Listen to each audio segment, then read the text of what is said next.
आरो गिदिंबावगोन थांनाय 13 तारिख मार्चनिफ्राय जोङो बे समष्टि वाइज जिथु रेलि आरो जनसागरन हबाय बेखौ जोङो आरम्भ खालामदों आरो बेफोर मिटिङाव जिथु आं नुनो मोनदों गासिबो जाथिनि मानसिया दङ गासिबो जाथिनि बिटिसिआव जेसेबां जाथि जनगोष्ठी दं बयबो प्रेजेन्ट आरो प्रमद बर'आ बे 3 बोसोराव मा मावदों मावाखै बयबो बुजिजोब्बाय ओंखायनो दिनै सकल जाथि जनगोष्ठीनि मानसिफ्रा प्रमद बर'नि हेंथायै गसंथानो थाखाय जोंनि बे रेलिफ्राव बाहागो लाबाय थादों। सार दिनै राकेश ब्रह्म जे बिथाङा बुंदोंमोन जे बेवहाय 100 जनसोल' मानसि जागोन ना? आङो बे बुरबकनि कुइसननि एन्सार होआ बेखौ एन्सार होग्रा बेलेग मानसि दङ बेलेग मानसि दं माने रायजो दङ। सार मैया बिथाङा मोनसे अभियोग होदों जे नोंथाङा थांनाय जि 17 बोसोरसो सालायनायाव गोबां माने आङो बुंबाय बिनि नामबो लाया आङो बेजों आङो समाया रायलायनो बेजों रायलायग्रा बेलेग मानसि दंखायो जोंहा। सार दिनै नोंथां बे मुसलपुराव फैनानै माबायदि रायजोफोरजों ना रायजोफोरजों मुसलपुर समष्टि आरो दिरा समष्टियाव फैनानै आं जिखिनि नुबाय मथथे माने जोंनि बिपिएफ हान्जाया आगोलनिफ्राय आरो बेसे सक्तिसिन जाबोगासिनो दङ बेखौ आङो दिनै नुनो मोन्दों।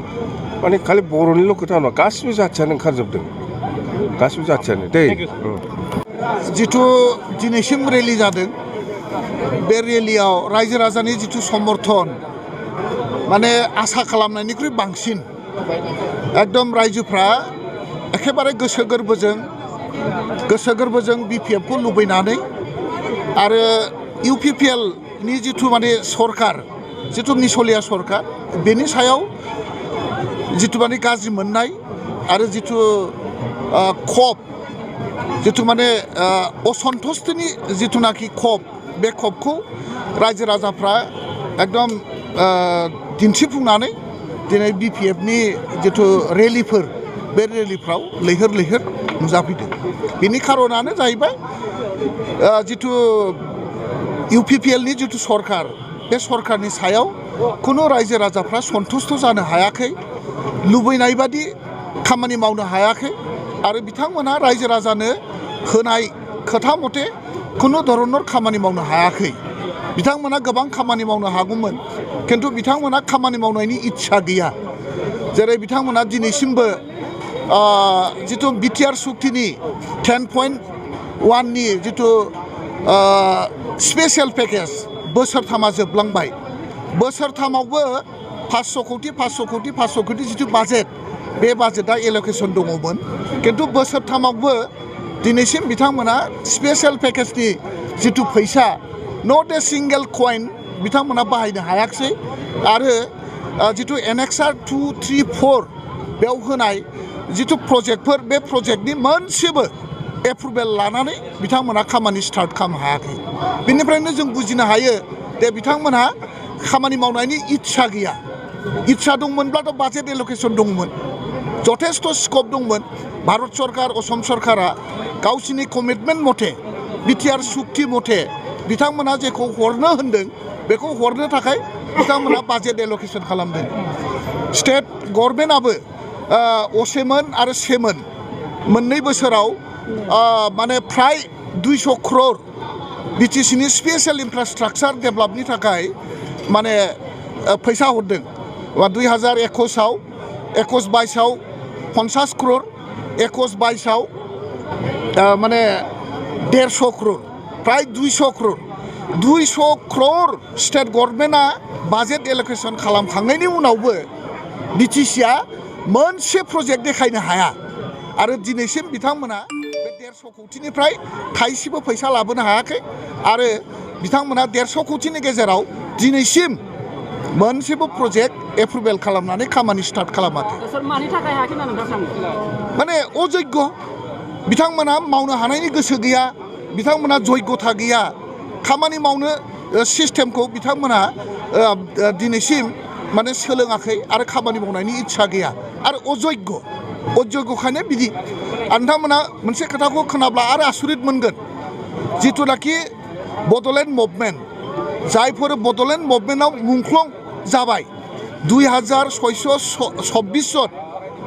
बिथांमोननो आरो एनडिएफबिनि जायफोर 35 बोसोर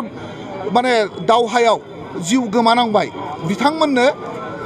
5 लाख बोसोराव जिथुनाखि कमिटमेन्ट दङमोन बै आगोलनि गभर्नमेन्टनि समावबो दङमोन आरो 400 जन होखांखाबाय दा आद्रा थानाय बा मुंख्लंफोरनो होनो थाखाय आसाम गभर्नमेन्टआ बाजेट प्रभिजन खालामदों नै थांनाय जिथुनाखि 22-23नि जिथु बाजेट माने सेसनाव फाइनान्सियेल इयार बेवहाय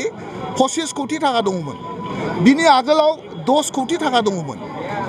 10 कोटी आरो 25 कोटी 35 कोटी बे 35 कोटी थाखानिफ्राय नै बिथांमोना थांनाय एप्रिल मासाव मात्र 193 जननो 193 मुंख्लंफोरनोल' फैसा होनो हाबाय जेराव नोङो 500 आरो ओरै 200 नङा होमबा 700 मुंख्लंफोरनो होनो हानायनि थाखाय मुंख्लंफोरनो 700 जन मुंख्लं परियालनो एक्सग्रेसिया होनो थाखाय गभर्नमेन्टआ बाजेट प्रभिजन खालामनानै दोनदों थफ्ला जुनानै दोनखानाय थाखाखौबो बिथांमोना लाबोनो हायाखिसै आरो बिथांमोना मात्र 193 जनल' मुंख्लंफोरनो होनो हाबाय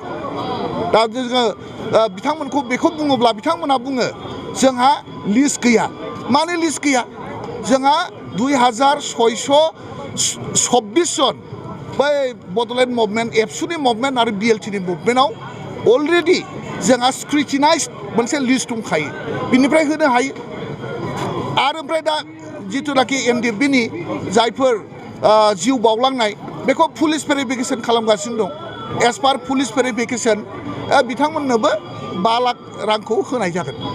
खिन्थु